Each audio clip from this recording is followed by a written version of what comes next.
Guys, ആദ്യം നമ്മൾ ഒരു ഉരുളി എടുത്ത് അടുപ്പത്ത് വെക്കുക. അതിലേക്ക് കുറച്ച് എണ്ണ ആഡ് ചെയ്യുക. എണ്ണ നന്നായി ചൂടായതിനു ശേഷം അതിലോട്ട് 2 ചെറുതായി എരിഞ്ഞ സവാള ആഡ് ചെയ്യുക. അതിലോട്ട് 3 പച്ചമുളകും ആഡ് ചെയ്യുക. എന്നിട്ട് നന്നായി ഇളക്കുക. പിന്നെ ഒരു കാര്യം, അതിലോട്ട് കുറച്ച് ഉപ്പ് നമ്മൾ ചേർക്കുക. കാരണം ഉപ്പ് ചേർത്താൽ പെട്ടെന്ന് ഉള്ളി വഴന്ന് കിട്ടും. തീ സൂക്ഷിക്കുക. ഒരുപാട് തീയായാൽ നമ്മൾ അടി കരിയാൻ ചാൻസ് ഉണ്ട്. എന്നിട്ട് നന്നായിട്ട് ഇളക്കി കൊടുക്കുക. അതിലോട്ട് 2 അല്ലി കറിവേപ്പില കൂടി ആഡ് ചെയ്യുക. ഗൈസ്, നിങ്ങൾ തീയറ്റ് ചിക്കൻ കറി കേട്ടിട്ടുണ്ടോ? തീയറ്റ് ചിക്കൻ കറി ഭയങ്കര ടേസ്റ്റാണ്. പിന്നെ അതുപോലെ തന്നെ ഉരുളിയിലാക്കുമ്പോൾ വേറെ തന്നെ ടേസ്റ്റാണ്. നമ്മൾ അടുപ്പിൽ വിറക് കത്തിച്ച് ഉരുളിയിൽ ചിക്കൻ കറി ആക്കുക പറഞ്ഞാൽ തന്നെ ഭയങ്കര ടേസ്റ്റാണ്. ഇനി അതിലോട്ട് നമ്മൾ വെളുത്തുള്ളി ഇഞ്ചിയും നന്നായിട്ട് മിക്സിയിൽ അടിച്ചെടുത്ത് ഇതിലോട്ട് ആഡ് ചെയ്യുക. ഇഞ്ചി വെളുത്തുള്ളി പേസ്റ്റ്. എന്നിട്ട് നന്നായിട്ട് ഇളക്കി കൊടുക്കുക. കാരണം നമ്മൾ ഇഞ്ചി വെളുത്തുള്ളി പേസ്റ്റ് ആഡ് ചെയ്താൽ പെട്ടെന്ന് അടിപ്പിടിക്കാനുള്ള ചാൻസ് ഉണ്ട്. അതുകൊണ്ട് നന്നായിട്ട് ഇളക്കി കൊടുക്കുക.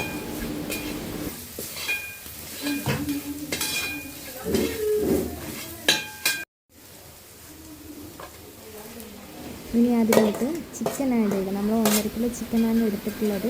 കഴുകി വൃത്തിയാക്കി അതിലോട്ട് മുളക് പൊടി, മല്ലിപ്പൊടി, മഞ്ഞൾപ്പൊടി, ഉപ്പ് എന്നിവ ചേർത്ത് നന്നായിട്ട് മിക്സ് ചെയ്ത് ഒരു അരമണിക്കൂർ ഫ്രിഡ്ജ് സൂക്ഷിക്കുക. ഫ്രിഡ്ജിലില്ലെങ്കിൽ പുറത്തായാലും കുഴപ്പമില്ല. ഒരു അരമണിക്കൂർ സൂക്ഷിച്ച് വെച്ചാൽ നന്നായിട്ട് ചിക്കനിൽ മസാല പിടിക്കും. എന്നിട്ട് നന്നായിട്ട് ഇളക്കി കൊടുക്കുക. അതായത് നമ്മൾ നേരത്തെ വഴന്ന് വെച്ച ഉള്ളിയൊക്കെ ചിക്കനിൽ പിടിക്കുന്ന പോലെ നന്നായിട്ട് ഇളക്കി കൊടുക്കുക. നമ്മൾ അതിലോട്ട് വെള്ളം ഒഴിക്കേണ്ട ആവശ്യമൊന്നുമില്ല. എന്നാലും കുറച്ച് വെള്ളം ഒഴിക്കുക. കാരണം ചിക്കൻ തന്നെ വെള്ളം ഇറങ്ങി വരാനുള്ള ചാൻസ് ഉണ്ട്. ഇനി അതിലോട്ട് കുറച്ച് ചിക്കൻ മസാല, കുരുമുളക് പൊടി ആഡ് ചെയ്യുക.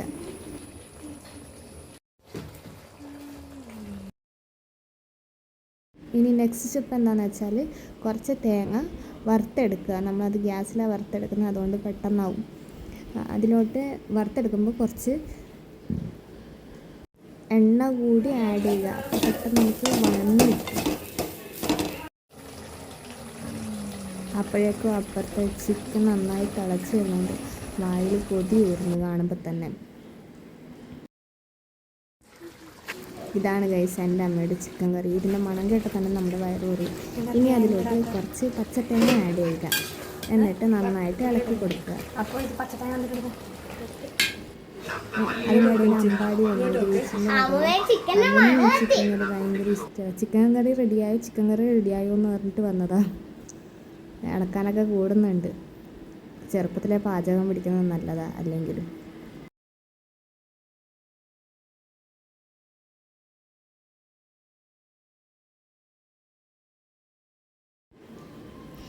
ഇതാണ് ഗൈസ് അമ്മ. ഇവരാണ് നമ്മുടെ ചിക്കൻ കറിയുടെ മെയിൻ ഷെഫ്. നമ്മുടെ തേങ്ങ വഴന്ന് വന്നിട്ടുണ്ട്. അതിലോട്ട് 2 കരിയാമ്പില ആഡ് ചെയ്തിട്ടുണ്ട്. ഇനി ആ വഴന്ന് വന്ന തേങ്ങ നമ്മുടെ ചിക്കൻ കറിയിലോട്ട് ഇട്ടു. ഇതാണ് ഫൈനൽ സ്റ്റെപ്പ്. ഇതോടെ നമ്മുടെ തീരെ ചിക്കൻ കറി റെഡിയായിരിക്കുന്നു. ഇതും കൂടി ഇട്ട് നന്നായിട്ട് ഇളക്കി കൊടുത്ത് അടച്ചു വെക്കുക. അപ്പോഴേക്കും നമ്മുടെ ചിക്കൻ കറി റെഡിയായി. ഇനി ഉച്ചയ്ക്ക് എടുത്ത് കഴിക്കാം. Okay, bye, thank you. നേരത്തെ